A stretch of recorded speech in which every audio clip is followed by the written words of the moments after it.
very powerful and saying what I feel so many people throughout Trinidad and Tobago today, are really feeling. Yeah. To me, I was listening to it, and I like political commentary through art, Yes. because there is something very savvy and witty about it, and entertaining at the same time. Right. And I was listening to it, and I said, it is so true. It is so true. Exactly what's happening, and you can do it through art, of course, in a tasteful way, so it's not defamatory in any way possible. So That's right. some people get upset at the easiest Hmm. criticism that passes their way, but no, it's so true. It Yeah. it feels everything is falling apart and around us. And I heard you saying about protests in La Brea. I know that's your area, and Yes. is it? Sorry, go ahead, Dave. Yeah. This morning when I got up really early, and Uh-huh. where I live on the main road, I know that because I'm seeing traffic there. Only if there's Right. a vehicle that broke down or if they are fixing the roads. But at that time, you don't expect works or any contractor to be fixing the roads around 6 in the morning. So I was wondering, what is all this traffic about? Then I Yes. saw billowing black smoke. So I said, okay, I think they are blocking the roads. And Yeah. so Yeah. said, so done. Mhm. Yes, fiery protests just before you get to the point door junction. Well, you can call all of the point door junction Right. along the southern main road where I live in Three Hands Labre and in the suburb village, because people who were trying to get away from what was happening on the southern main road, they went through the suburb main road, if I should call it that, and met up with the fiery protests also. The firemen came, the police came, they cleared it up, and traffic was allowed to flow for a while. And as soon as the police and the fire disappeared, the guys lighted it up again. Wow. Now it's all because of the deplorable state. I wonder if deplorable is the right word. Is there a word worse than deplorable? If Hmm. there is, that is what the roads are, the conditions of the roads, and lack of jobs and thing. Hmm. Hmm. Labor people were promised a plyboard factory. Yeah. There was talk about putting up a port, Hmm. all of that, but nothing came to fruition. The Hmm. asphalt company was in shambles until they shifted it under the purview of the Ministry of Works. But that Correct. is something I follow very closely because Me too. most of my friends and close by people work there. Mm. As a matter Yeah. of fact, let's say about 60 or 75% of the people in the area, I mean Labra and environs, work there. Yeah. And it was in total shambles until they started protesting and they came to Port of Spain, and then they shifted it from whatever it was under. If it was privately operated under the state still because it's a state company, but it was like isolated. It was not under no ministerial purview. Then they put it under the Ministry of Works. And since then, well, subventions were set up to pay the workers, to keep them quiet and pay them, pay them, pay them, pay them. But it isn't happening in the way that you can say, well, asphalt is back on its feet and it's bubbling. You see some production going on. When I say production, I mean mining of the asphalt and the refining of it to that state. We see that happening. I also saw a contracting company, one of those road contracting companies, taking bitumen into an area of the Labitco area that's behind the Pitch Lake. There's an area that they created that they call Labitco, the I know it. industrial estate. Right. Hmm. So in the back there, it seems that company is doing the mix for the roads. But the Right. truck that I saw is one of the contracting firms that normally work on the road. I don't want to call names. They were carrying bitumen into the area there. So I thought, well, maybe this bitumen that they're bringing there is to do the mix with the asphalt for the roads because they have the gravel and everything in the back there. So Yeah. I couldn't stay long that day to say like watch where the truck was going and what they were about and thing. But I know, from a resident of the area because I can touch the pitch like from where I live. And, Right. I'm that close, so I observe all these things all the time, all the time, all the time. So I know Lake Asphalt is still in shambles, if I should say. They just kind of keep them quiet by having subventions for them to work along with. They're now under the Ministry of Works. You know, I'm hearing talk about the formation of a paving company. So I'm wondering and kind of stretch my imagination. I wonder if it's Lake Asphalt they're now calling a paving company. But the government did not say it's Lake Asphalt, so I cannot say that. And I don't want anybody to strangle me for saying that, because they said that they have opened up a road paving company that was made public by the PM and his associates. So he did not say where it is located or the physical settings of this company. So I am telling myself, seeing that they put it under Works Department, I am telling myself, this is my personal opinion, that is the Lake Asphalt company that will be now called the Road Paving Company. Because a little bit of activity is happening there. I'm seeing them mining, because they weren't mining for months for during the duration of the COVID plus. It's just lately they started mining the asphalt again. So I'm thinking about that. Now the bitumen now is another thing. You know, to make bitumen, you must have flux oil, which is a refining of bunker fuel, which is the bottom fuel of the crude when you refine it.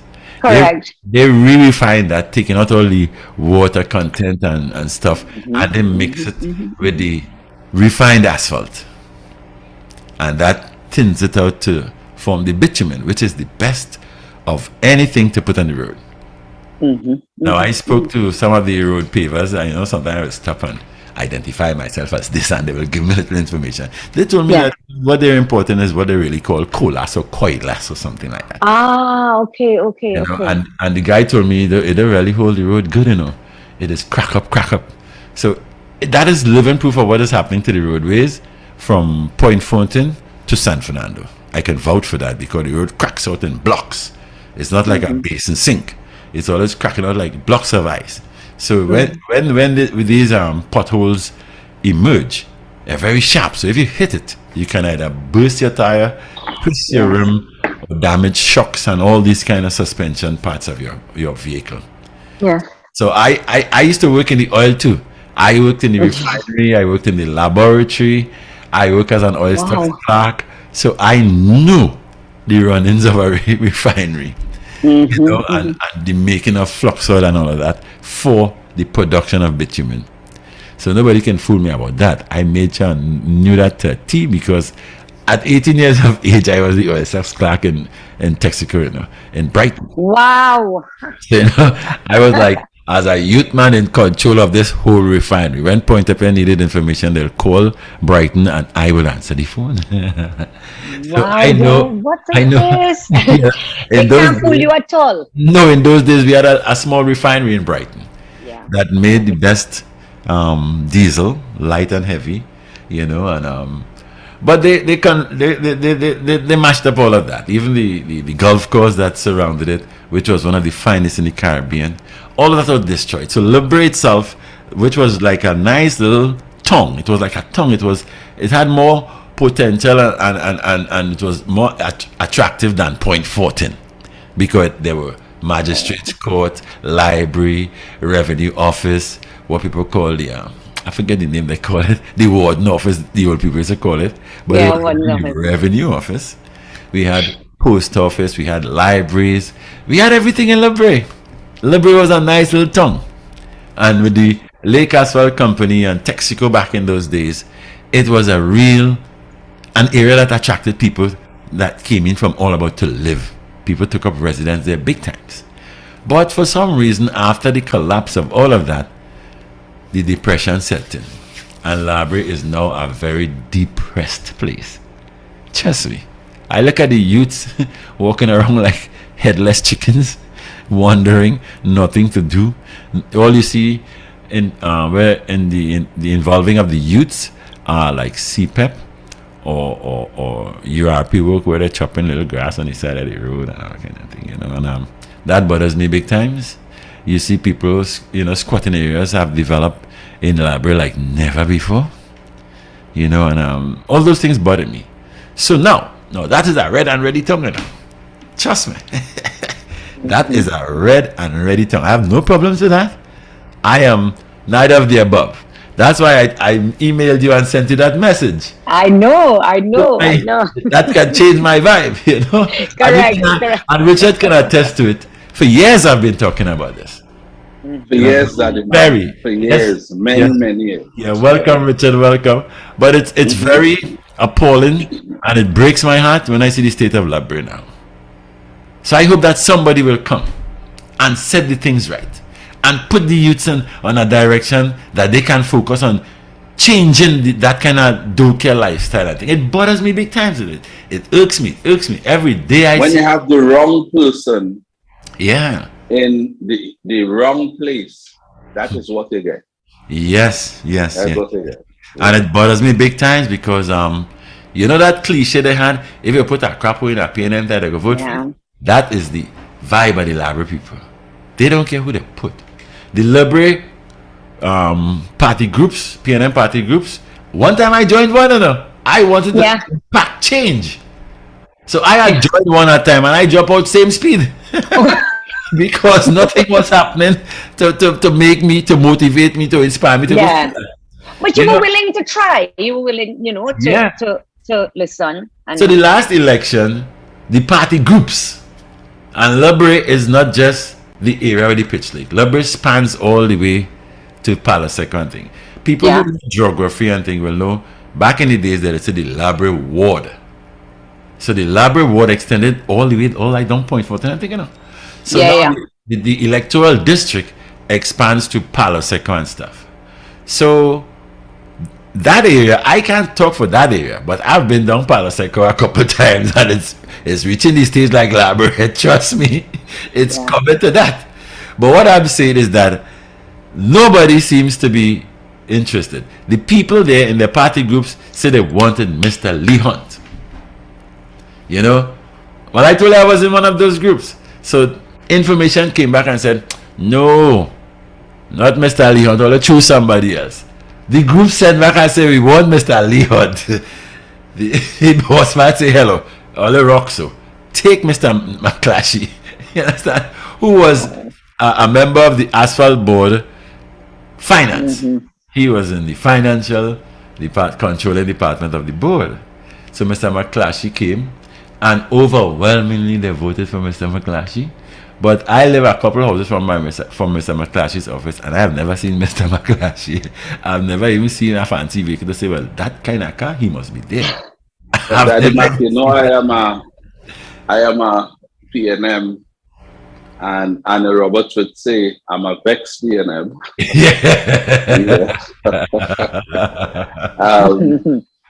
But I can't participate, want to see PNM. If I had to talk about the poor governance that we have experienced from the government, I could put my hand up to that, and the governance down in that side of the country is really horrible. Horrible.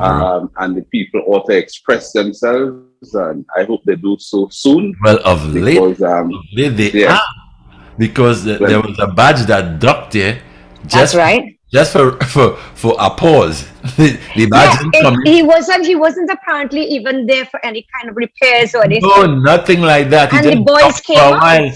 And a lot of the young people came out, and what they were saying, reflects on what I was just saying.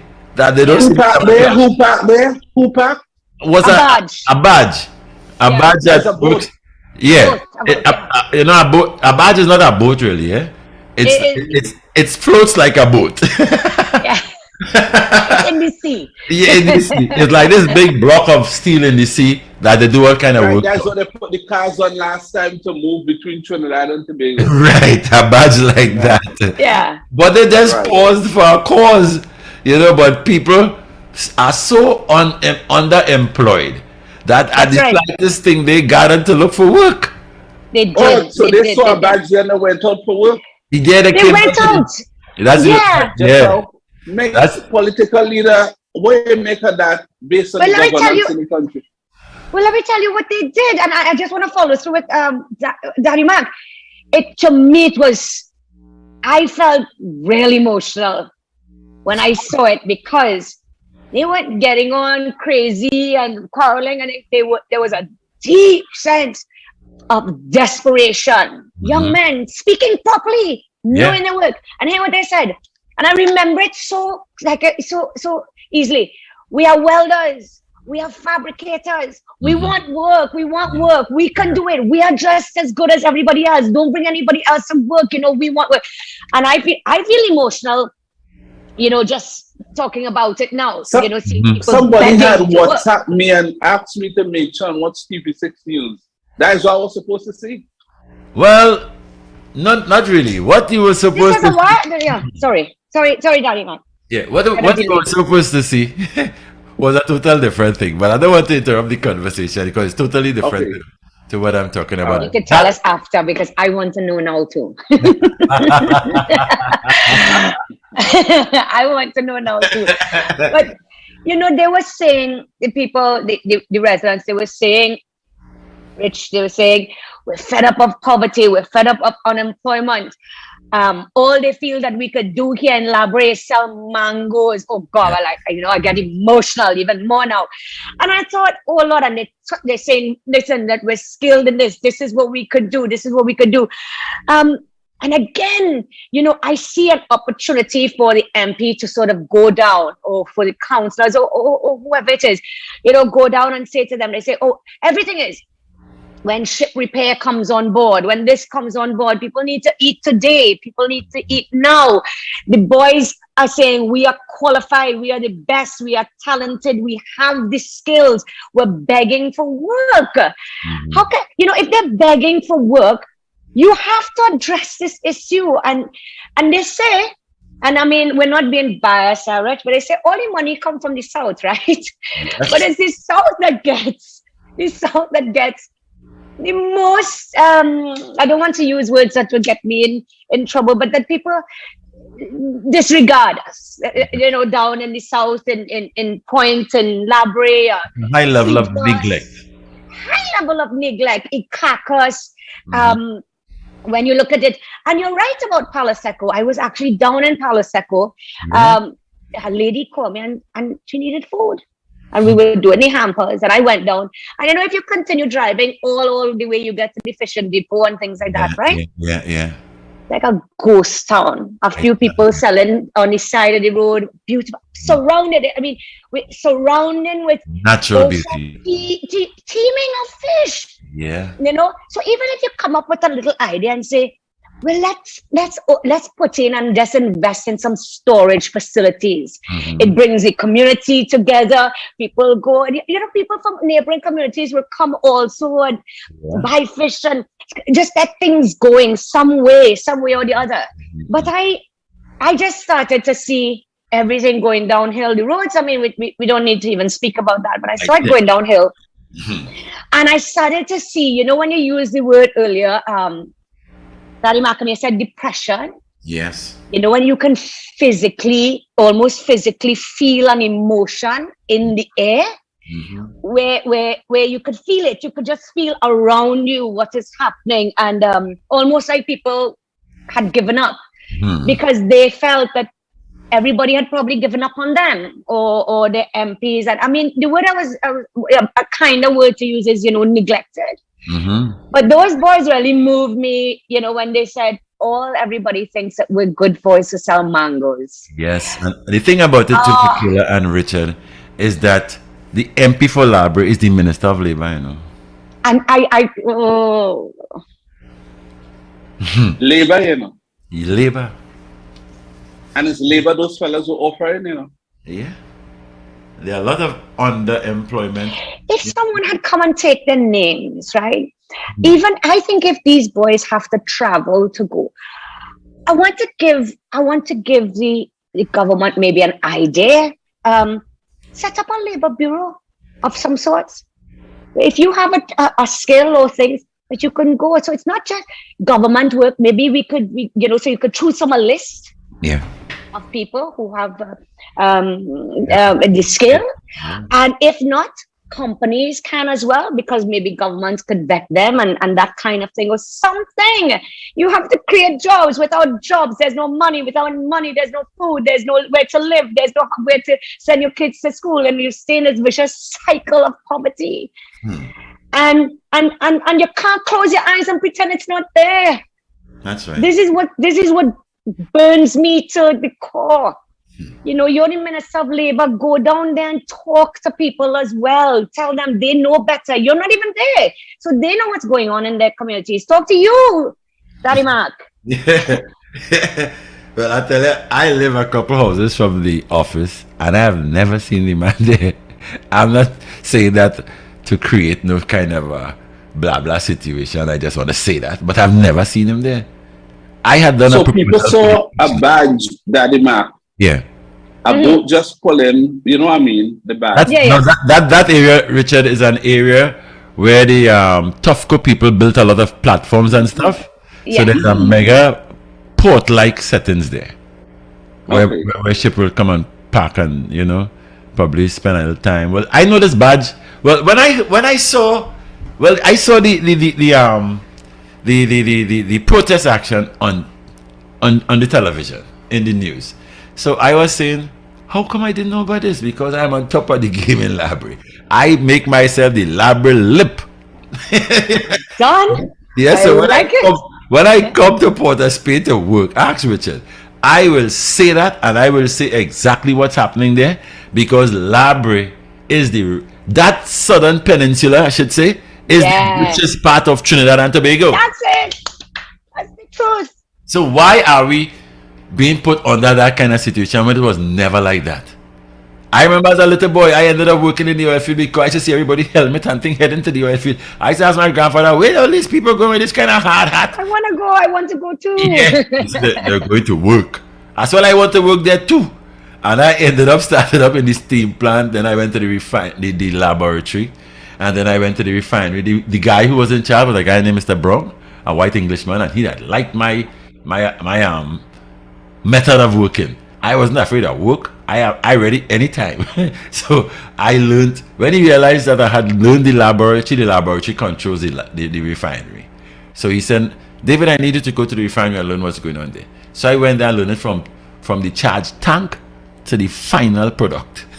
So I used to operate the refinery on shift by myself.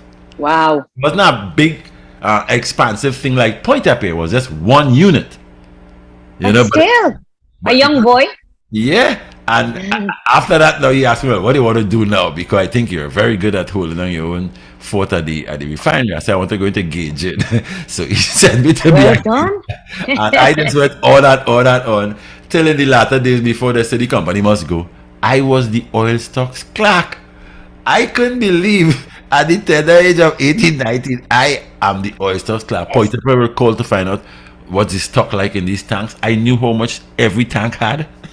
They were amazed. And I was a youth man, having that time as a youth man. But when I go to work, I used to be well dressed and I had to be up in my game. So when you know the refinery and you know the laboratory to the max, you can do anything. You know how to fix and all of that. Yeah. You saw the political and again, the most beautiful political leader in the country.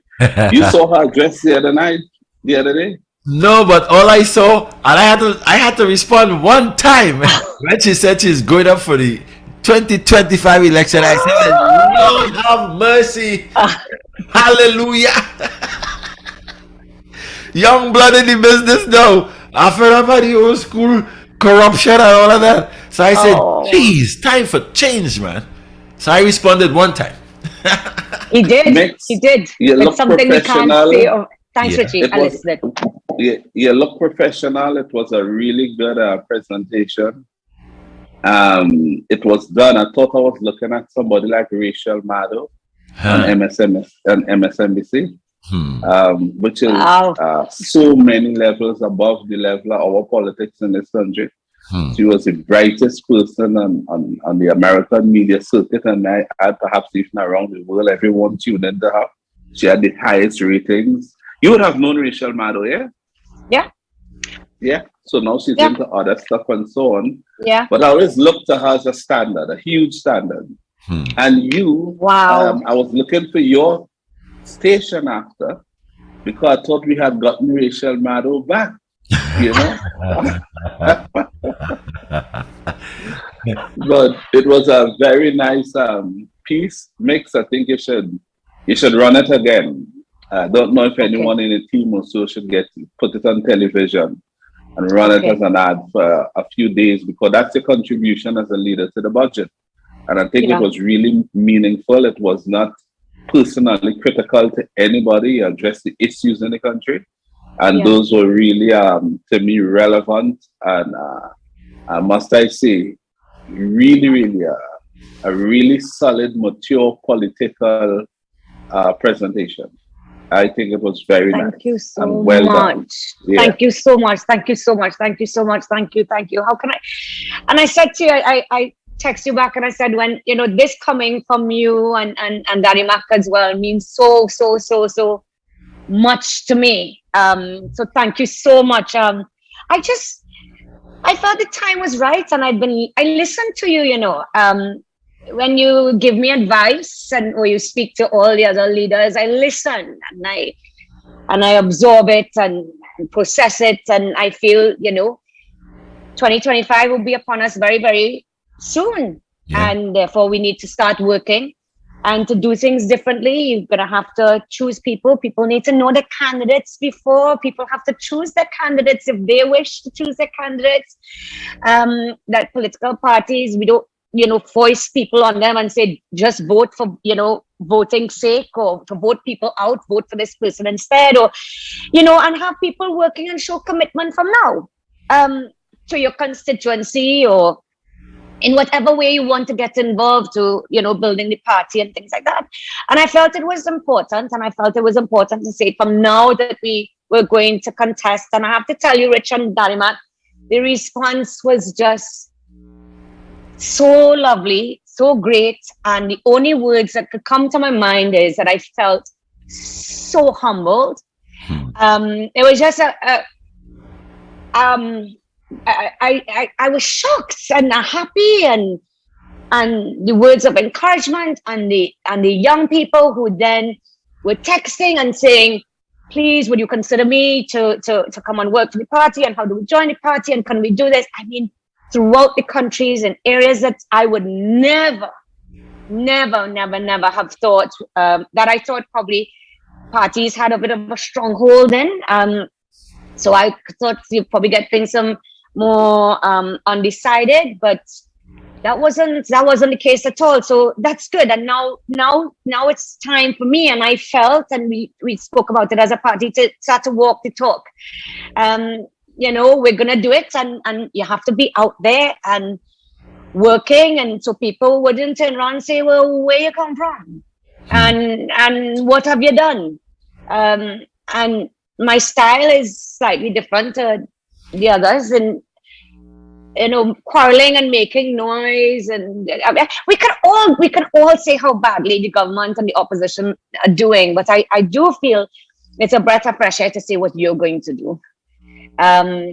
Because we just make everybody feel worse about the situation, as if there's no hope.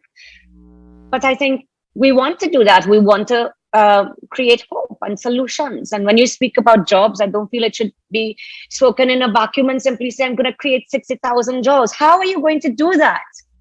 I think people need to start hearing how things are going to get done in its own time, obviously, and you roll out your campaign for 2025 now, while they are quarreling and saying the worst things to each other. We kind of just focus on the eye of the bird and moving forward, and with people in mind. And so I don't really, people say, what do you think about this one or that one or what they've said, to be honest, and I hope it doesn't make me sound rude, but I don't really take them on. I think there's so many things to think about, Rich and Daddy Mac. I mean, to comment on this, or things that are not affecting people's lives on an everyday basis. That's right. So I just felt now was the time. It was nice. I wanted to do something short. I felt also, Richie, I was thinking, gosh, nobody wants to hear about economic policy, Nobody wants to hear about inflation rates and unemployment and what we're going to do with interest rates to bring it down, and the elasticity of products. Nobody wants to know that. people want to just know that you understand what they're going through, that you're aware of what's happening, that they could feel some kind of connection, what you intend to do about it. And so that's really where it came from. And it wasn't a difficult thing to do and all right, but percentages and things, that's maybe for the economists and some politicians to fool people. But I just felt it had to, the direction or to what the party would look like, even as a brand, and that's how we thought it would go. And so it was an honor for you to think, for both of you to think that it was good. I mean, I was really, really happy. And I know you would tell me,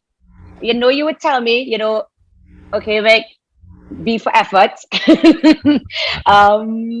But maybe you should do this, and you would guide me, and and your view is very important to me, so that you were happy. And I just have to say thank you to you and everybody who liked it, who took the time to comment, to share the video and things. So I was really, really, really happy and humbled by the entire thing.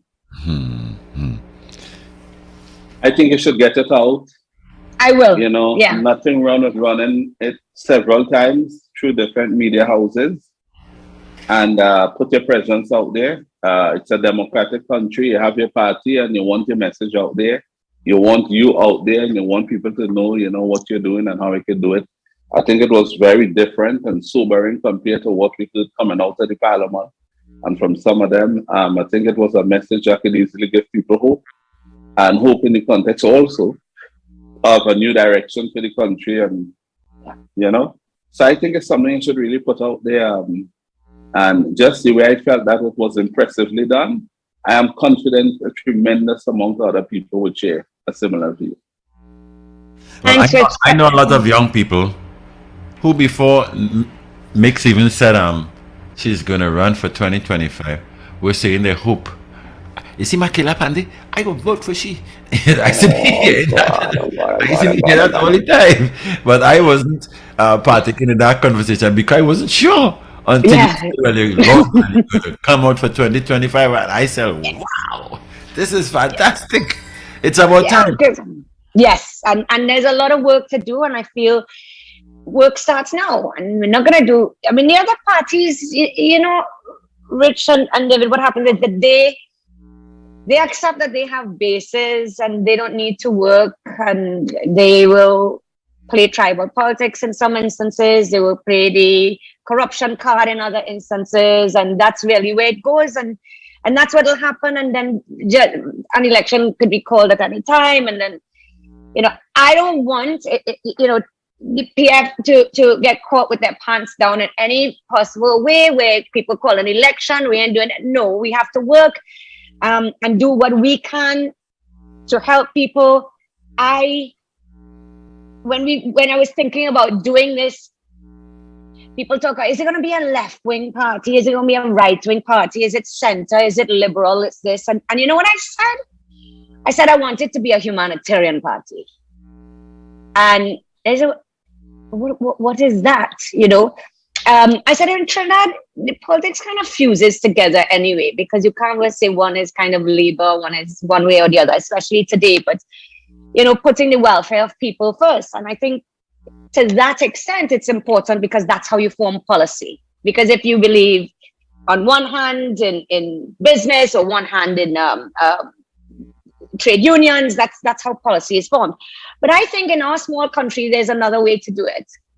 And I'm going to try another way. And of course, if people don't like it or they're not happy, that's okay. Because I think it's important to try.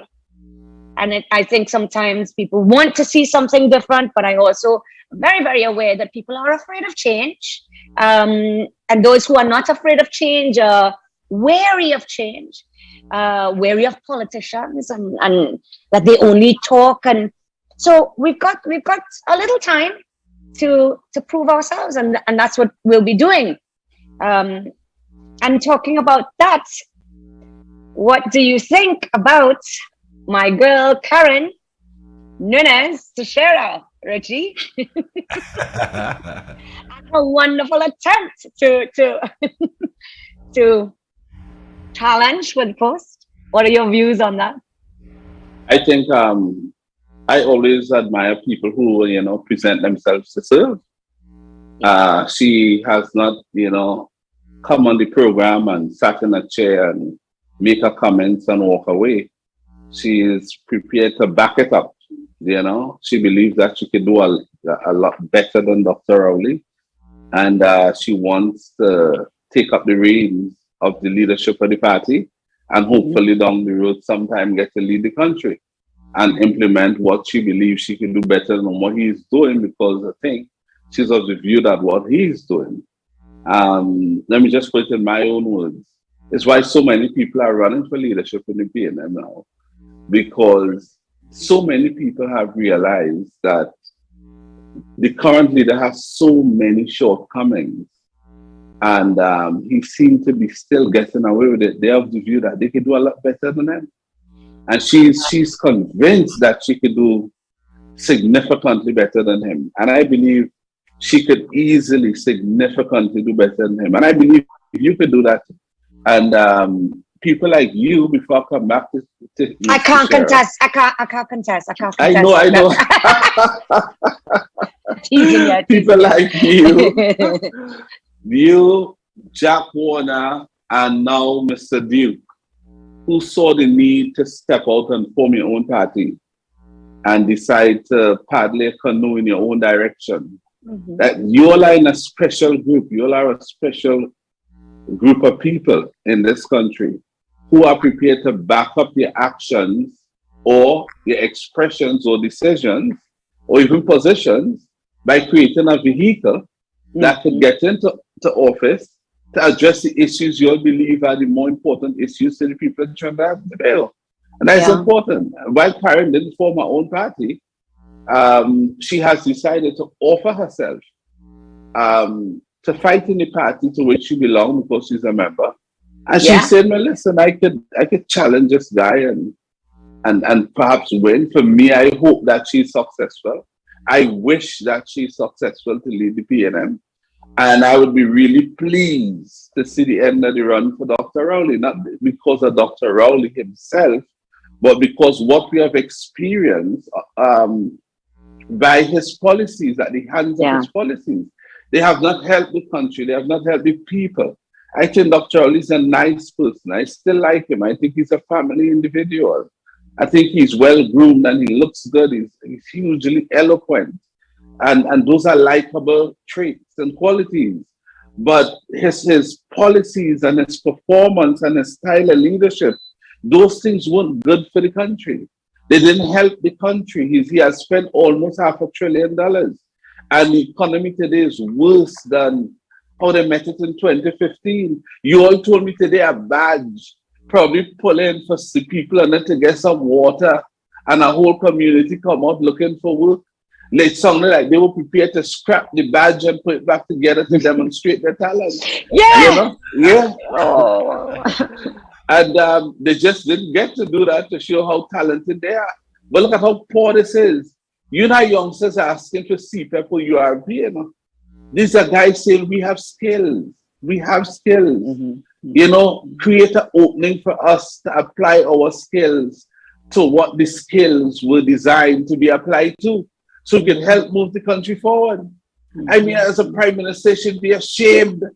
Liz Truss, after 45 days, whatever pressure hit her, she felt this job is not the one for me and I'm not the one for this job. And she said, I'm gone. She wasn't in love with office.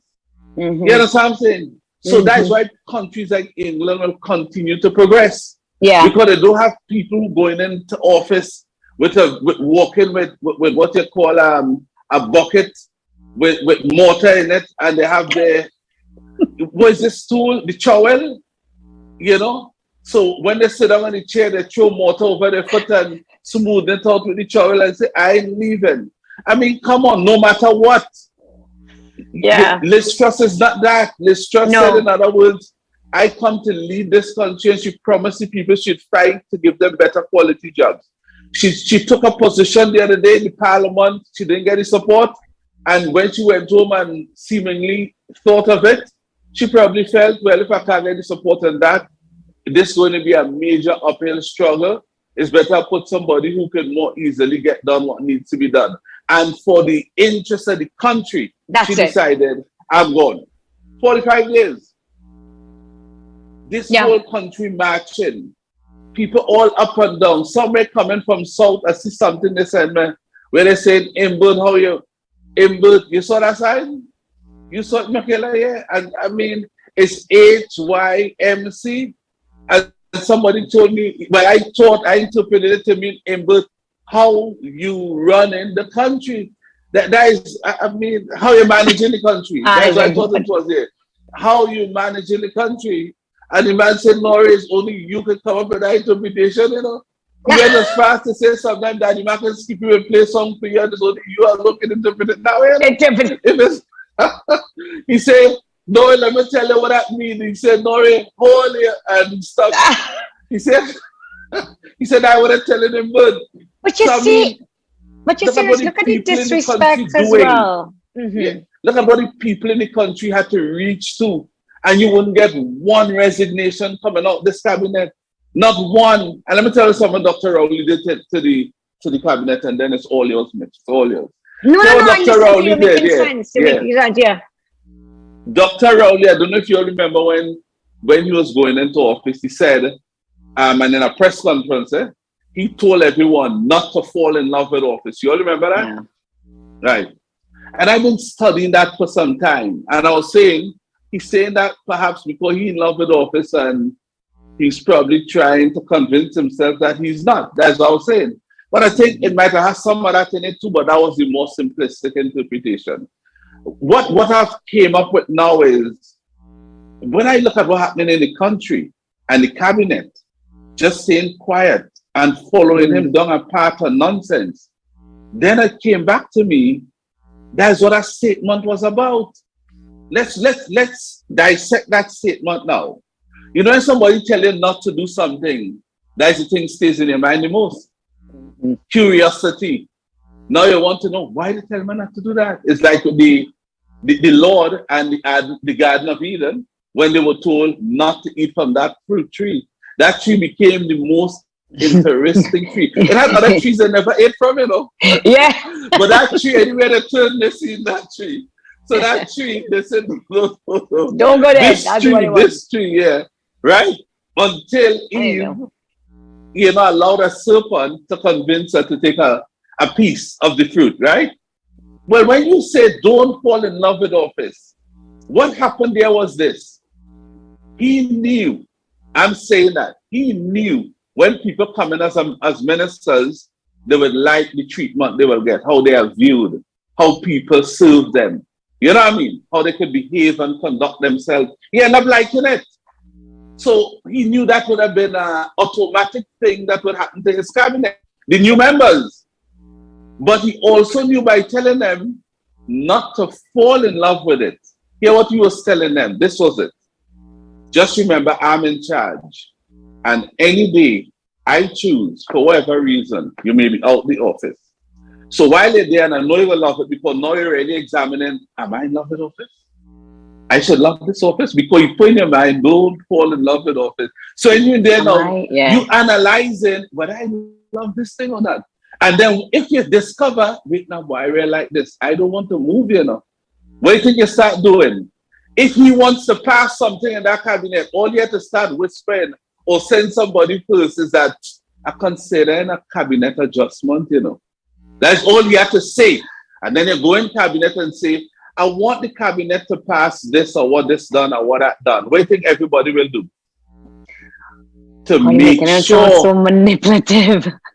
Why else he made that statement about 5 times? It must have a purpose. You in that group, he might have even put out a lieutenant to tell people, the prime minister looking to make some changes, you know. I hope it's not you. Follow, you know what I mean? Maintain the line. And then you hear, so everybody waiting as he say, I want to do this project. It will cost like for the spyware. Crime all over the country. I think we should buy the spywares about $1.6 billion. How cabinet members feel? Everybody now would be like, it's a good idea. I support that. And because he says so. And nobody wants to be brought in the firing line because not somebody have would have their signaled office. before. You understand that? Because they don't want to be considered to be one to be removed from office. That statement, in my interpretation of it, I don't know if that's how he meant it. It was a very devious statement. And I wouldn't be surprised if it is operating in the minds of some ministers just before they vote for some stuff. What brought me to the other day, we have never heard any challenge in cabinet. He was speaking the other day, the Prime Minister, he said he would like to thank the cabinet for giving him all the support. I think he was speaking in something concerning the library for Eric Williams, for supporting this initiative. And I said, well, why are you thanking the cabinet? The cabinet is always, we never hear them challenging anything. I mean, it looked like you just walk in and walk back out. Everybody say, I mean, come on. And you thanking them. That was twofold. He was saying there, in my opinion, once you continue to toe the line, I will come out here and say, you're doing a good job. And nobody will be removed from office. Or will be able to love all your office and keep it. You understand what I'm saying? Listen, I must talk to somebody else to analyze that further. But I believe that statement, it had more there than we thought it originally had. And that statement has boxed some ministers in to be towing the line along some very silly decisions. Decisions even seemingly against the people of Trinidad and Tobago. You want to tell me you're in a cabinet and you saw the people behave the first time when the Minister of Finance said, when he was belittling us, the people of Trinidad and Tobago, in front of the IMF people, to perhaps lift his own image, saying, I raised gas 3 times and nobody reacted yet. In effect, he was saying, the people of Trinidad and Tobago are so stupid. I raised the gas, I put them under pressure, but the way I did it, they didn't see me yet because I'm so good. And guess what? They didn't riot yet. And I'm going to raise gas a 4th time. And this is an interview having, He's actually saying what he's going to do to them and laughing. And he's saying no riot will come. He raised it a 4th time. No riot came. So if the IMF people were still looking, you know what I'm saying? That man had a country under real control. He could do them just about anything he chooses to. And now he came and did it again. A 5th time. So ego, and when you look at these types of things, you raise gas now 5 times and you have a cabinet mix that wouldn't even say, no. I think this is enough for the people of Trinidad and Tobago. A real cabinet people started talking about by now. They'll say that when the cabinet decided Biden supported and therefore I left the cabinet. Because this is too much taxation, too much pressure, too much this, too much that on the people of Trinidad and Tobago. Just study how you all just told me about the people down there in Point, what they had to do in Library because they saw a badge pull up. They didn't go there thinking it was food being served or a party. They went there thinking here's an opportunity for work, which tells us people in that community suffering. These are all those people that you all spoke about not living in the same house, Yeah. You know how hard it is to get people from different houses to come out and share the same view? It means in each household you have financial, economic pressure. Right? Yeah. And nobody in that cabinet will put a hand up to be counted and say, this is nonsense. What keeping them to continue to maintain that line? You saw it, Mix. Daddy Mac saw it. What we saw. The Prime Minister is the one who triggered that line of nonsensical talk the other day during the budget, He's the first one who went and talked about, and they all followed after, He said about going in town the wrong time and traffic and this and that. Remember that? If you were to look at the timeline, he went first, And after that, you had another silly one talking about Pol Pot, another silly one talking about everybody want to get rich all at the same time and so on. Then you had Alwari talking some more nonsense. And all down the line, everybody fighting to show the Prime Minister, I was here, on the same page with you. And then when the whole thing exploded, all he could say, they had some microphone problem. I mean, so you see that don't fall in love with office thing? That was a threat. That was a subtle threat. You don't follow what I want, you're gone, because I told the country already. You are not to fall in love with office, which means tonight, you all could go to sleep and get up tomorrow and hear what you were yesterday, you no longer today. don't fall in love with it. So for them to get up with certainty that the office they held yesterday, they hold it today still, is to do anything the Prime Minister wants done. Mix. Yeah, no, I mean, that's how I see it work in general, working in general all the time, Rich. I mean, yes, I can't say that wasn't in his mind. And if that was in his mind, it clearly worked. I agree with what you say to the extent that if you tell somebody, listen, don't think about that, that's exactly what you think about. Yeah. It always works like that, you know, and they tell you, and different spiritual people will tell you, you know, don't say, I'm not going to think about anything bad now. Trust me, then all you think about is something bad, right? That's all, yeah. You know how it works, you know, don't think that'll happen, that'll not happen. And you almost put it into the universe for it to happen because you've become consumed by it. So yes, but you see that, and this is why we have to get the right people in politics. You see that happening in the Senate, which I think is the best example ever. To the extent that a senator, and I won't say for which party, but a senator came up and met me at the cricket and was telling me how unhappy the situation was and things. But you know, I'm a senator. So I said, why don't you say something? You know, you can speak to the leader and do this, you know, you're a bright person. And simply the response was, well, you know, I'm in the Senate, so I could get moved tomorrow morning if the leader so choose. And I thought, well, if you're not happy with what the leader is doing and you're unhappy with the direction things are going, go. And that is why I will always like David Abdullah, regardless of what anybody says. That level of respect that I have for Abdullah comes from the fact that he got up whilst he was in the Senate, part of the partnership, and thought that there was too much corruption, and he left. He left, and people forget that, and that is not commended in any way or form, and I think it's important to bring it back up. He got up and said, it's too much, I'm gone. He didn't sit there like other people. So yes, coming back to Mrs. Teixeira, who I like, and in fact, we entered the parliament together in 2007 and ended prematurely in 2010, because remember, Richie, there was an early election. Early election, yeah. Yeah, so Patrick's second early election. That correct. turned out the same way as the first one. Exactly. Yeah. Oh, you know, but I think competition is good. I really, really do.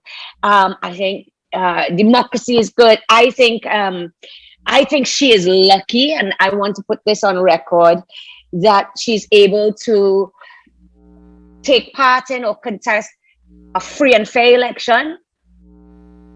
I think that's, and it seems to be, you know, so far in the way things work. I was also looking, I don't get in other people's internal politics, but I was looking at how it operates. They always say the PNM have a well-oiled machinery.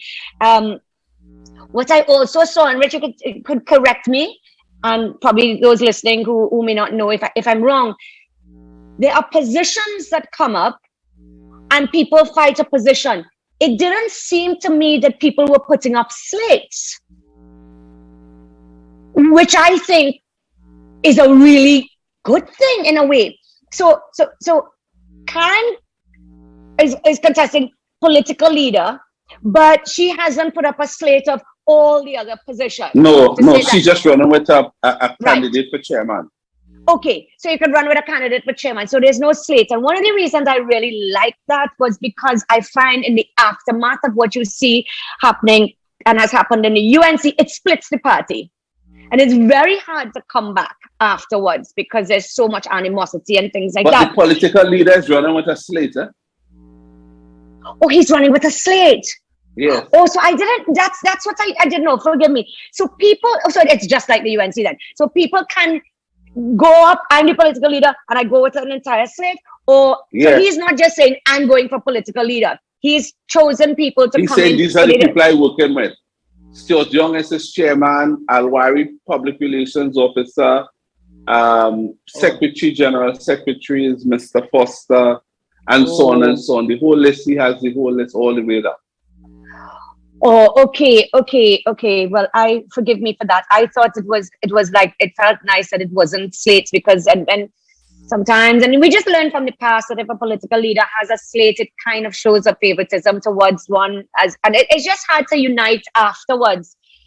But again, if it's free and fair, I feel excited for the party themselves. You know, I'm sure it's exciting when elections can be free and fair, which I tell you did not happen in the UNC. And you know, I hope that she will be able to have access to membership lists and sits. I don't know anything of the internal running of the PNM, but you know, I'm sure they have election committees and she can have a representative, just so those things make life easier.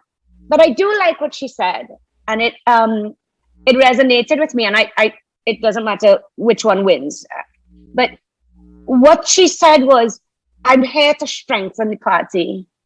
And she genuinely believes that. And I know her. And I've spent time with her and spoken to her, you know, in the aftermath of everything that had happened. And yes, I believe that she's telling you what she thinks. She believes she wants to strengthen the party, and she feels that the PNM leadership has lost touch with their voters. And I say, go for it. It's exciting, and hopefully it wouldn't be a dirty election. I saw she was in point, Daddy Mark. Did you see that? Yeah, but I couldn't make it to go support her because there was a big traffic exercise on the highway when Caroni shut me down from getting there on time. Oh, yeah. So I thought that was good. I haven't seen too much about, maybe Richie could help me, of what the Prime Minister's response has been. Has it all been nice and clean? And we haven't heard from him for quite some time. That is good news.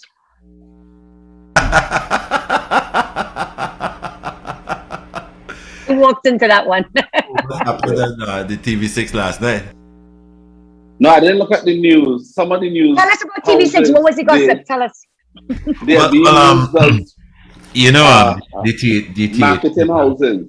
Yeah, the THA is now being controlled by the PDP, and they had this sort of farm fair, a fair showing up the agricultural and livestock settings of Tobago. And it was shocking to know that the PNM were in control for so long, and the Prime Minister took some of his animals from his farm to the fair. And he said he didn't know anything about it. And he said he went there with his animals and stuff, and now he's gonna propose a mega farm for Tobago. So I was saying, okay. So now that the PDP is in control, ideas are jumping out, you know. So he was saying that. So he gets bright overnight. All the time you control it, you didn't know the need farm. No, and to make things worse, he said he didn't know about the fair. I believe him. He went there and he was told about it, so he decided to carry some of his animals there. And when I tell you, quality stuff, you know? Really? Yeah. So what kind of animals was it? Goats? Sheep and stuff. Yeah. Top of the line sheep. No, my sheep is here and the side going, meh. You know?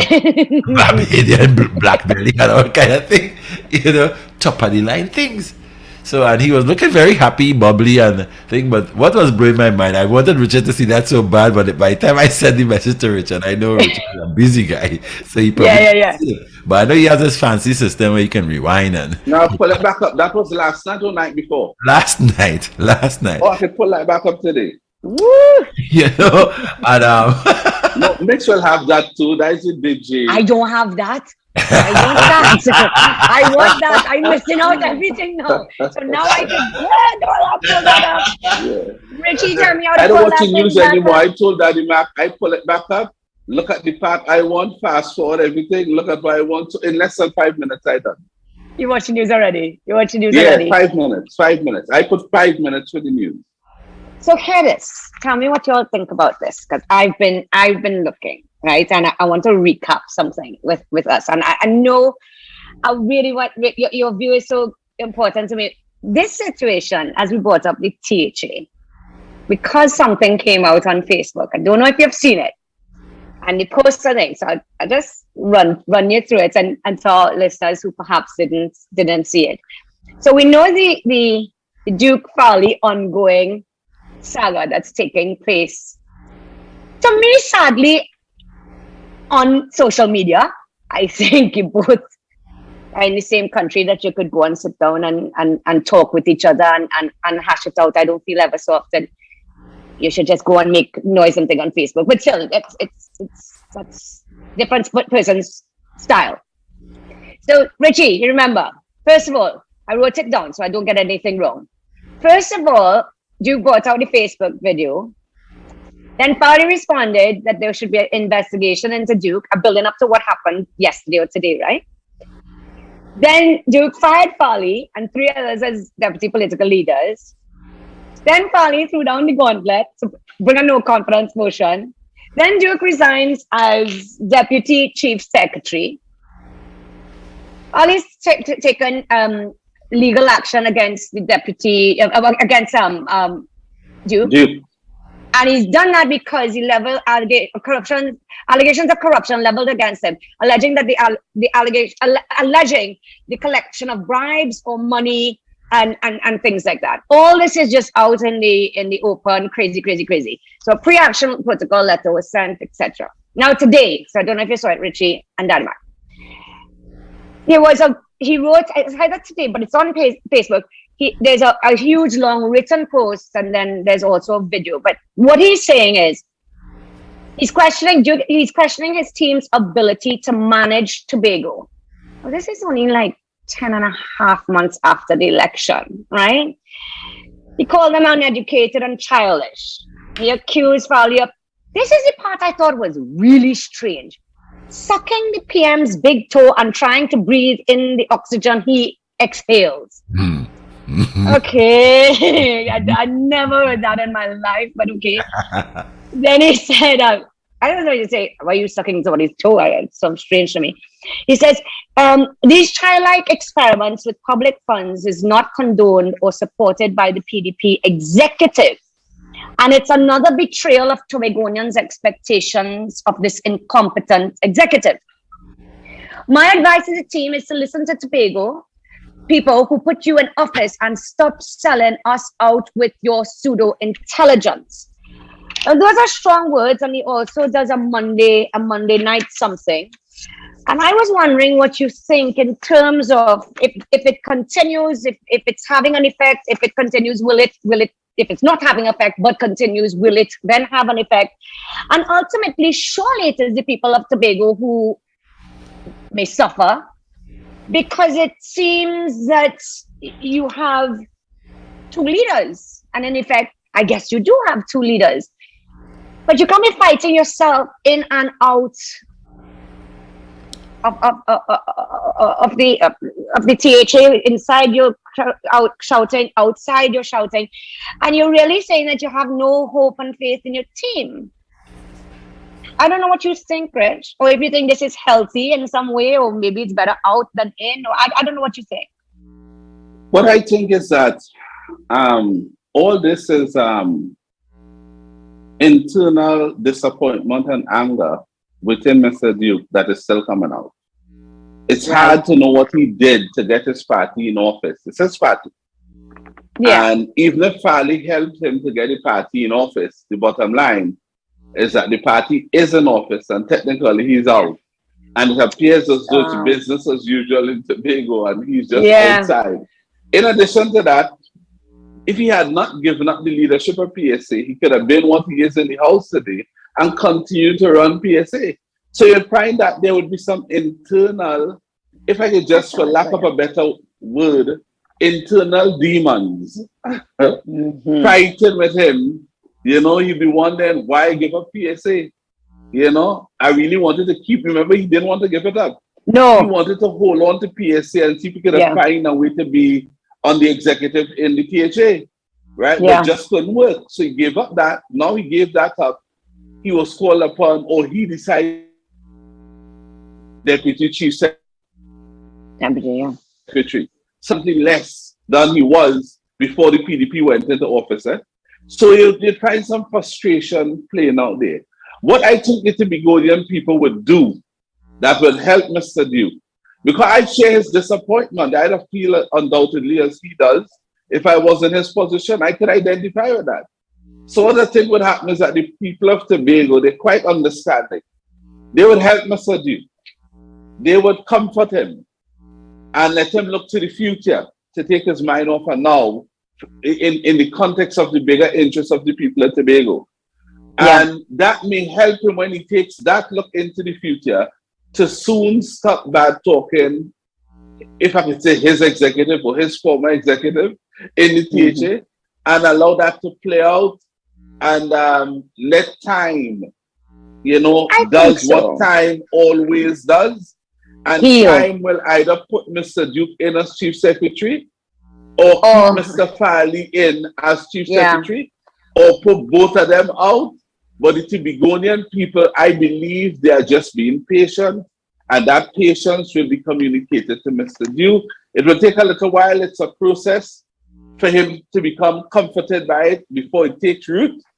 But so you're going to get some more of these flaring up every now and again. Notice from the time you had the big flare up to what you're reading outside there today, online now, there's been a big gap. Between now and the next time you say something, the gap might be bigger, the period might be longer. And what will happen then is that if you say something, it might be less intense than what you say today. So every time he speaks from now going forward, it will be less intense and will be much further apart. So well, he started something called Monday Night something, and he does something on I forgot. I think he's done the fourth one now. I only recently it was brought to my attention. He was concentrating on the local elections. I think he should resume that. Yeah, but every action, we have to remember, has a reaction as well.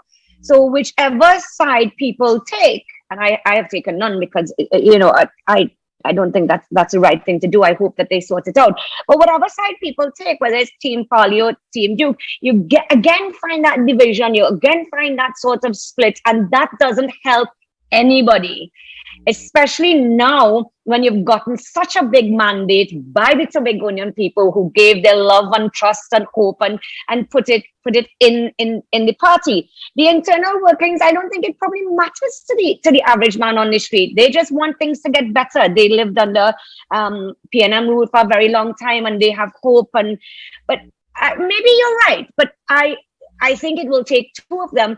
And of course, Mr. Farley to not respond to different things that's sort of thrown out bait almost to respond, because I don't think it helps anybody. Whether it's anybody in Trinidad is sort of bothered by it, because I don't see it getting too many of those kinds of headlines. I still feel it is Trinidad and Tobago.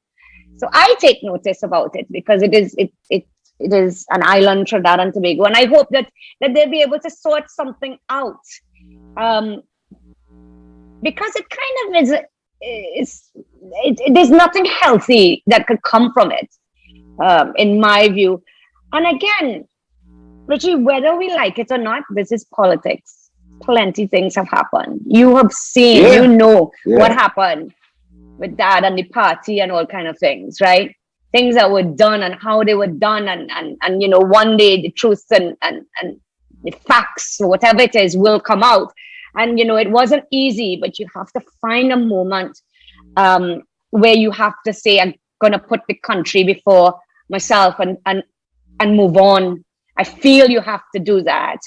I could have stayed and make noise and do all kinds of different things that would not have been healthy for the party or for the country or anything. Sometimes you just have to find a way to deal with it. And I'm sorry, these men don't seem to know how to deal with their emotions. Yeah. I see all of them, my opponents, if I dare say, just making a set of noise.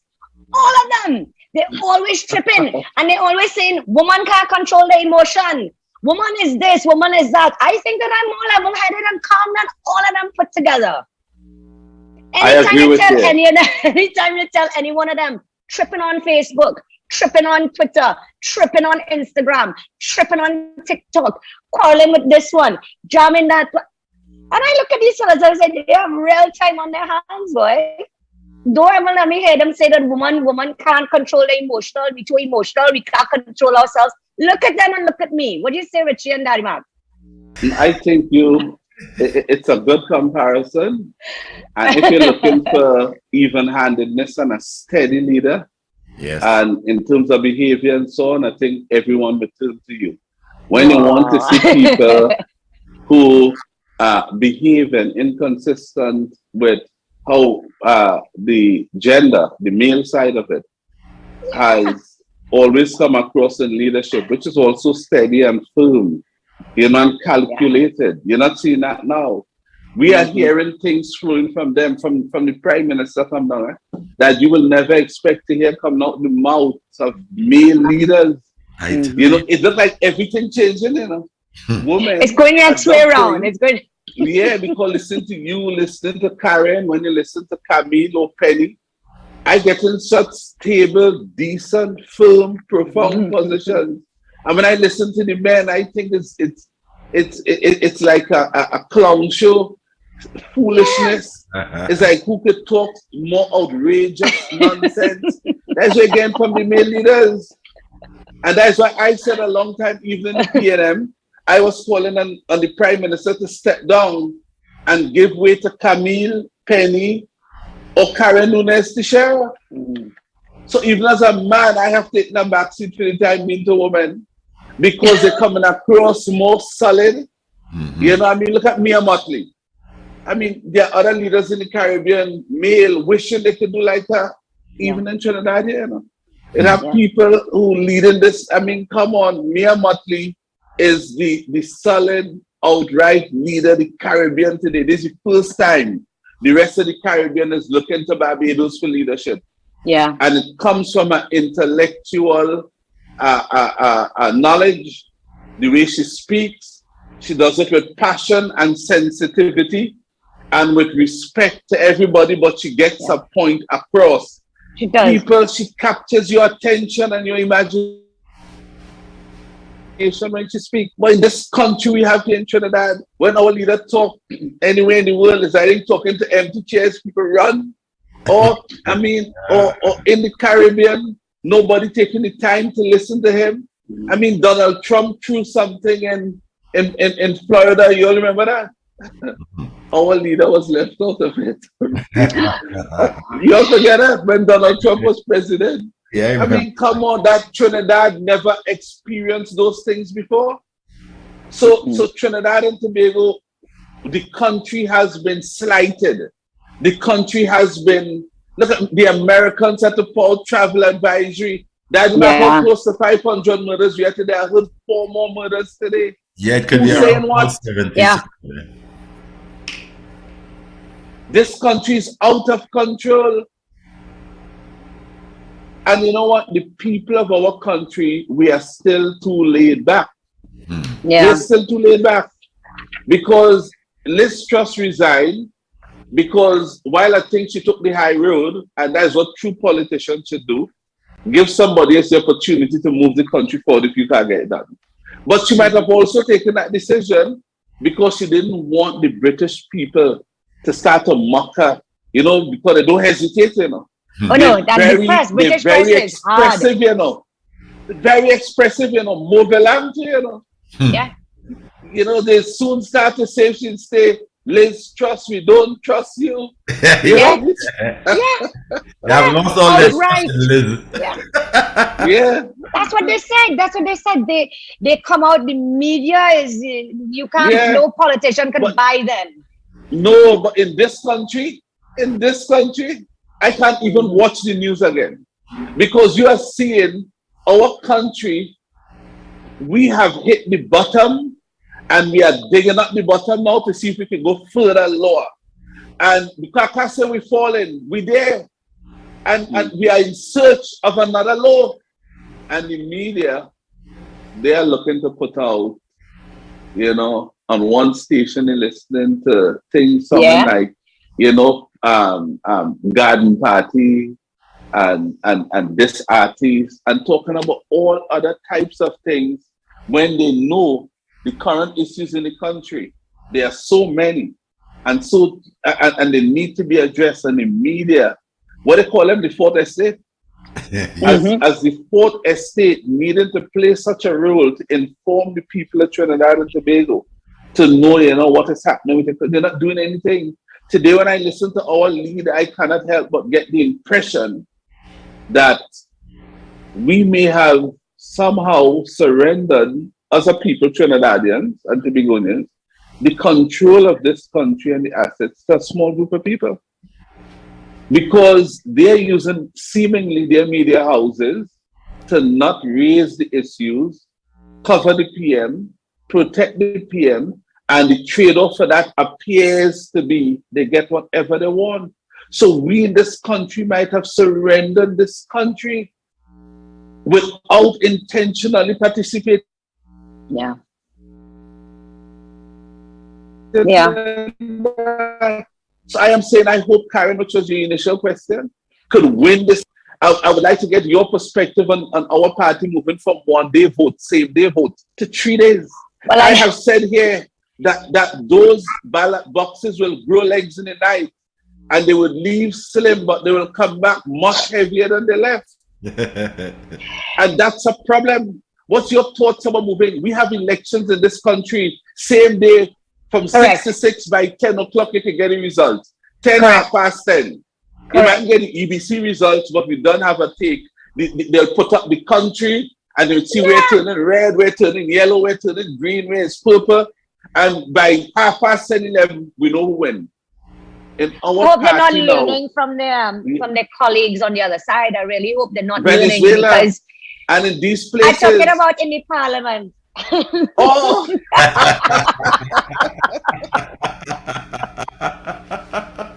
Well, Mickela, when they sit down in the tea room, they might say, well, you don't know how you let me tell you how you really do this thing.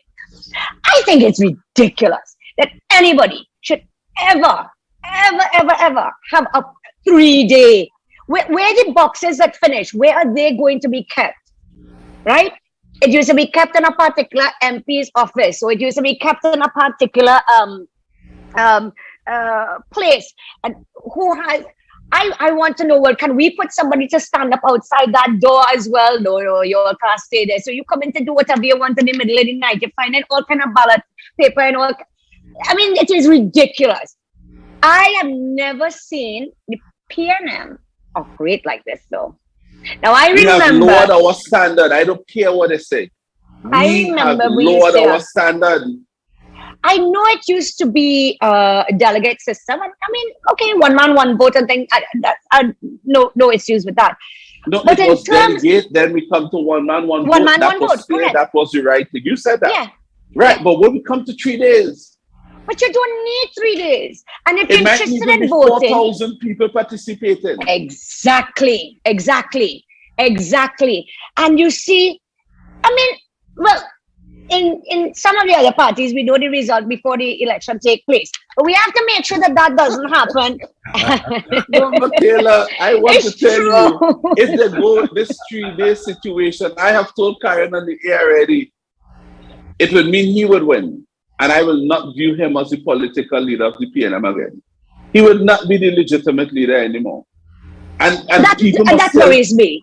Yeah. And I tell you, people should tell him that all over the country, wherever he goes, if he wins, he's not the legitimate leader of our party. I can't tell him what to do. But I think, I can't tell him what to do. But I think the problem, and this is, to answer your question, this is the problem when elections are not seen as free and fair. When they're not seen free and fair, if they're not seen as truly transparent, if it's not seen as that, the result then is not a respected result.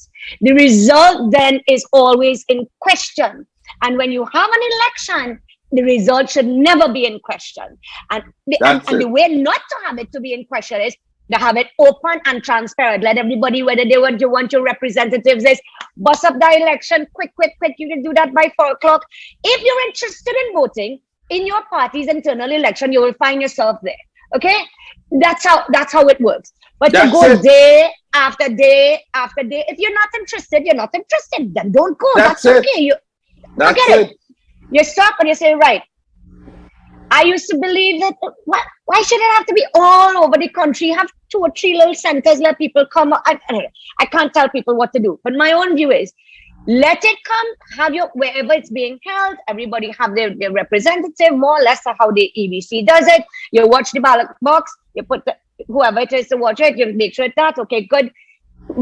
Count it right there, don't need to be transport.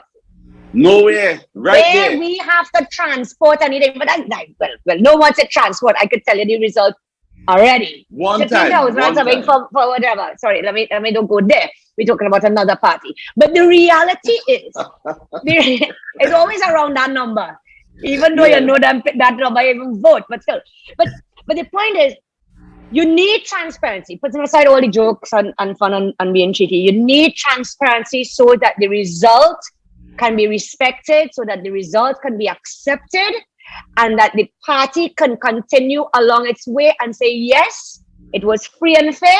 This is what the membership chose. Let us move forward and build on. If that is not done, you become a laughing stock.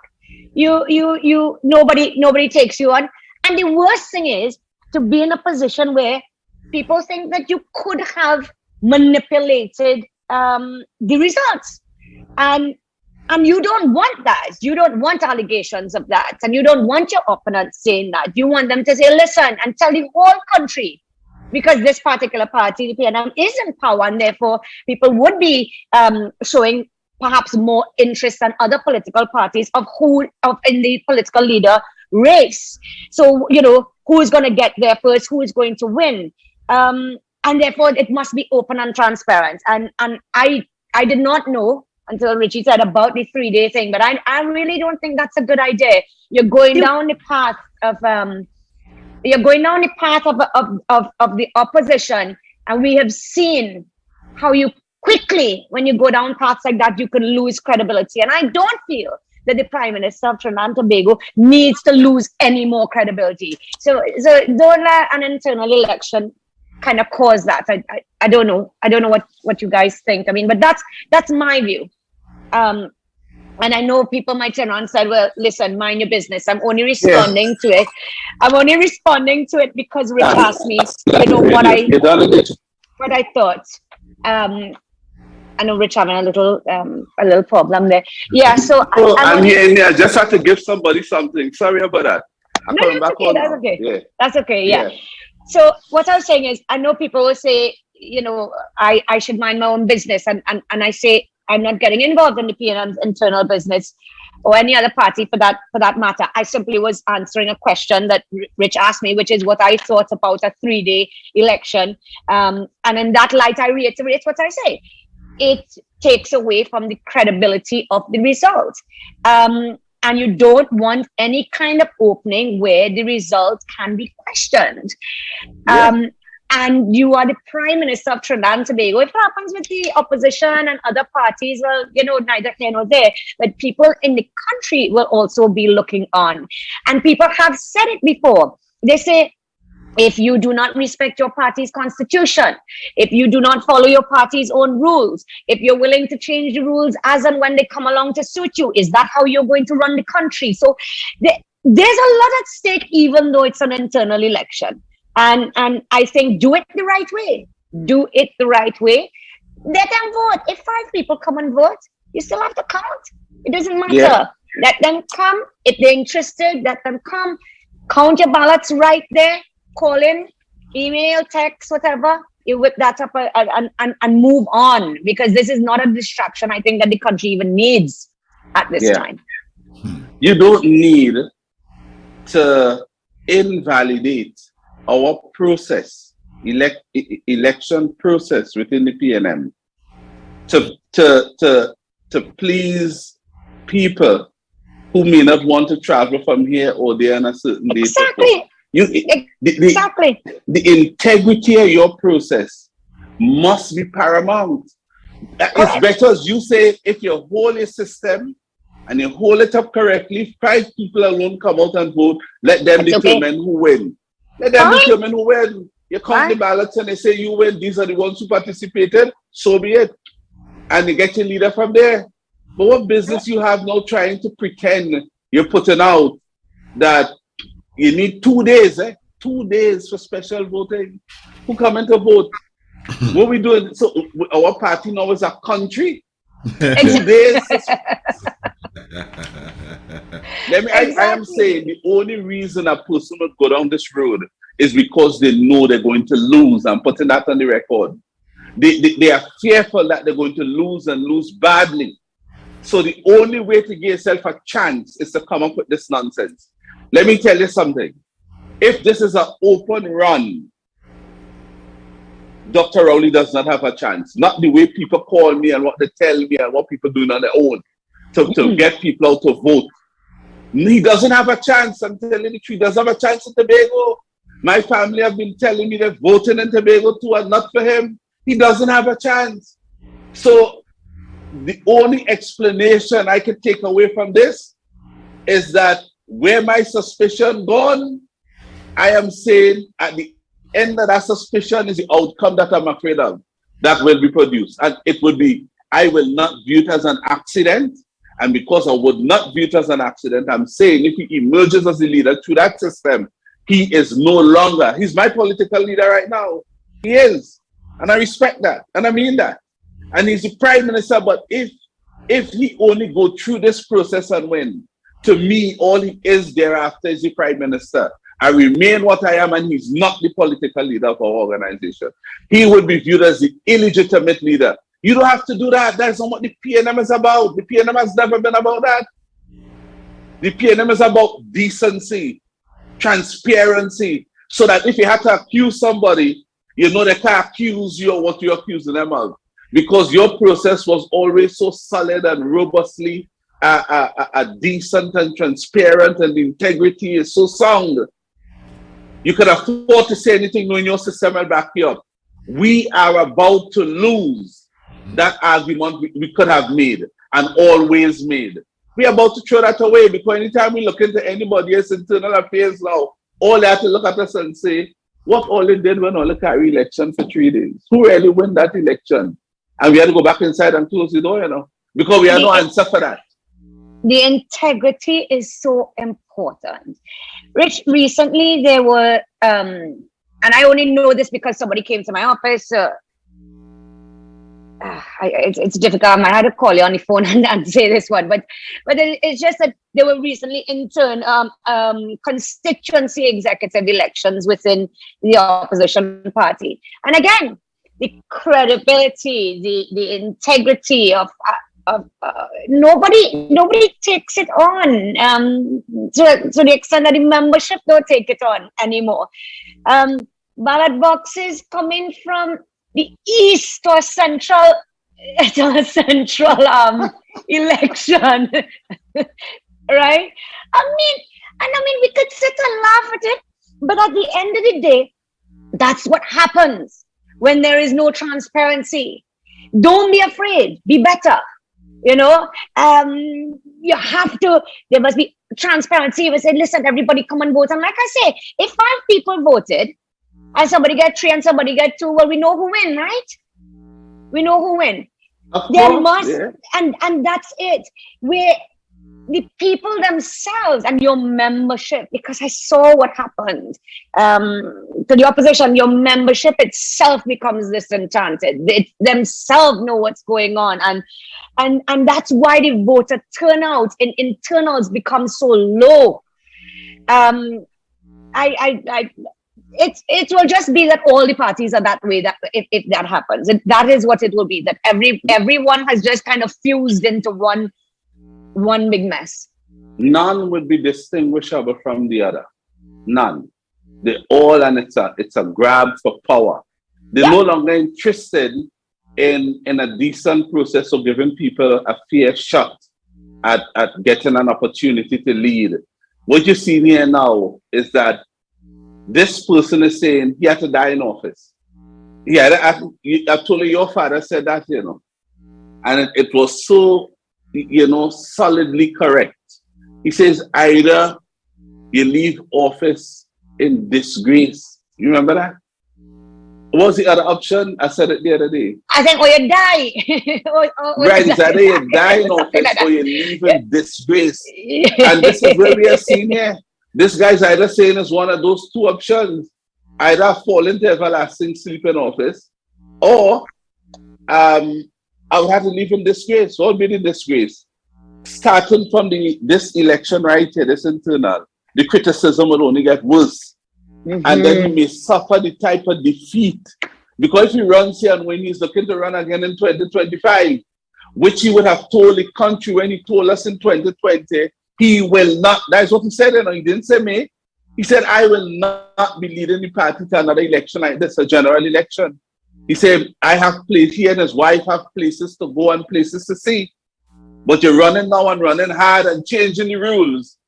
And hear what you hear now. The next internal election is not before 2026. What precedes that? I think he's talking to them. I think they're talking in the room. Because that's the same strategy. I know it. Yeah. So what precedes 2026? Not general election? That's how. So therefore you're saying you want to lead us again? And you say we'll never do it? Why people would want to do business with a person who say, we are not closing down petrol train.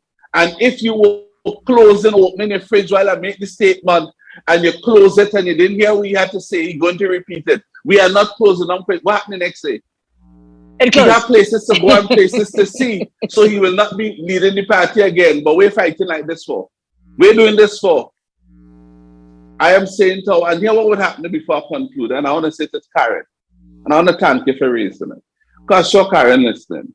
Mr. Sheriff, I want to tell you, if you all don't fight to make sure this election is on one day where I could go and vote to on that one day, I want to tell you, we know he's going to win, not maybe. But here what they're going to do. This is the second phase. Remember, you had two other persons running. They will bring her in third or fourth when they do what they had to do to make it look like she was not even a challenger. She didn't even come second. You understand what I'm saying? So don't even try to raise the issue of there being a rigged election. Look how bad she lost. And you know why she would lose that badly? Because they will pack that box with ballots that no living person put into those boxes. And then they would say, this is it. And whether I am right or wrong, you should not position people like me to be able to make such a statement today. If it's the same day where everybody see the ballot box empty, and at the end of the day, you count it in front of everybody, nobody can make that statement. If you win, we say, well, boy, I'm disappointed, but he won, so he's the leader again. We go down the road 5 more years. You bite your thumb and say so, or you had decisions to make for yourself. But you can't come now and come up with a system that could result in him foisting himself on the people of Trinidad and Tobago in our party. And in other words, you getting to lead people who expressly have said and prepared to say they no longer wanted to lead them. You want to lead people who do not want to be led by you. And with that knowledge, you come up with a system, it appears like, because it's under your watch, that you seem to be accepting, that you can emerge from as the winner. You can beat Karen by 10,000 to 1. I will not believe it. You want to beat her by 10,000 to 1? You want to beat anybody by 10,000 to 1, 2 to 1? Put the ballot box in the open. Let them see it empty. Let people line up and vote, and then count it when you close the station. And let's see who wins. Anything short of that, I have no confidence in that system. Just as people lost trust and confidence in the government of Trinidad and Tobago. And in case all you don't believe me, go drive heading north from south and see the big sign there watching in the face. Embed HYMC. Go and look at it and ask yourself, why would citizens do that? Why? Because it expresses how they feel. But the only people you can take away from this equation would be the people of Tobago. Tobagonians have already adjudicated on this matter and how they feel. No wonder they're going carrying animals in Tobago fair. trying to look like one of them. Tobago know them game. They go say, look at him, he's trying to come and pretend he's one of us. And you can do that and they would laugh at you. But you see the over-defense communication, you know what they're saying? My family too. Look at him. He feels stupid. Leave him alone and let him enjoy himself. He will never get our votes again. That is what the people in Tobago, I ain't hear them say that yet, but when I check it out, I'm confident it will be something around that they would be saying. You don't trick them so. They would tell you, fool me once, shame on you, but he ain't doing it twice. They figured him out. They have a reading on him. Fool me twice, shame on me. Yes, they're not doing that. They're not doing that. So Trinidadians need to bring themselves to that place now. And I think he realizes that Trinidadians, we are almost there. When I say a lot of us there already, including me, I am there. Make no mistake about that. A lot others there too. But he didn't want to take the risk. Here was the kind of hustling and begging hope. Once I stay as the leader of the party, you don't know what will happen in the next 3 years. Another COVID or pandemic could come up on the people. Somebody might say something foolishly again and give you a second life between now and 20. So in other words, his governance model now is hold office and hope for something to pull him out. You understand what I'm saying? Yeah, you think about that. Yeah. In other words, if I give up the position, I don't have a chance. Yeah. But once I hold the office, I did in politics, it says a long time. Once I'm holding the office, next week everybody might be cussing Roger. You understand? There might be riots against the opposition party. They might have an internal fallout, which give me the opportunity during that to call elections. While so he's saying once I hold in the position, something could come back in my favor. I want to say, I said this before, Trinidad this time had to go to a war. And he had to lead that battle and kill all the enemies alone and save the people of Trinidad and Tobago. Outside of that, I see it one terrible licking. Here and there, I went somewhere and they were criticizing them and bad talking them. I opened my mouth. I'm going to say, no, that's. But then I said, I might bust a clout on me. So I'm going to defend our party. Because they were saying, I got to put my mouth in it to defend our party, to slice it down the center. Let us say what they say about him, but defend the party. But those people were so bitter, and some were fishermen with some sharp blade. I say, wrong place, go talk here. Wrong place. I know them taking my face to say I resemble a fish, I said, all they had to say, I go and buy the fish. I put on the mask to make sure I can talk properly. And I walk away with or even if you're talking, they can't hear you properly. They can't make mouth properly. I tie my mask tight, I take the fish and run back, and I take it off in the van and say, here, them people say, more party now, boy, oh God. And I go on, I exhale in the van, and I took off. But he almost put me in trouble. But thanks to our Heavenly Father, he said, no, zip your mouth. You were able to think before. Yes. You ever see men talking and sweat bouncing off their body? You don't like if you're running? Yeah. Them men arguing in unity, When one say, he's a this, everybody, yes. That's again, we have to get, that's how they behaving. And they say, see that PNM, I got to put my mouth in it. I said, no, hold your hand. I stopped, not now. But they were so bitter, so very bitter. And I look at those people. I didn't see the people in Point who came out to see the badge, but I saw the people who came out to Napa to go on a cruise ship when it had the pandemic, where they saw people committing suicide and people jump off the ship and kill themselves because the country that those ships belong to turned them away because they didn't want people on board to come off. And that's the job. You saw thousands of people in Trinidad lining up to go to, It was so shameful. You actually telling the people in your country to go work, leave your country. Because you go on that boat, you're going outside your country to do work. And the government is happy to see so much of your human resource willing to run from this country. And tell you what I am hearing. If you all should see my phone, people counting down the days, Keep your eyes on the clock, right? I don't want them to zip the program.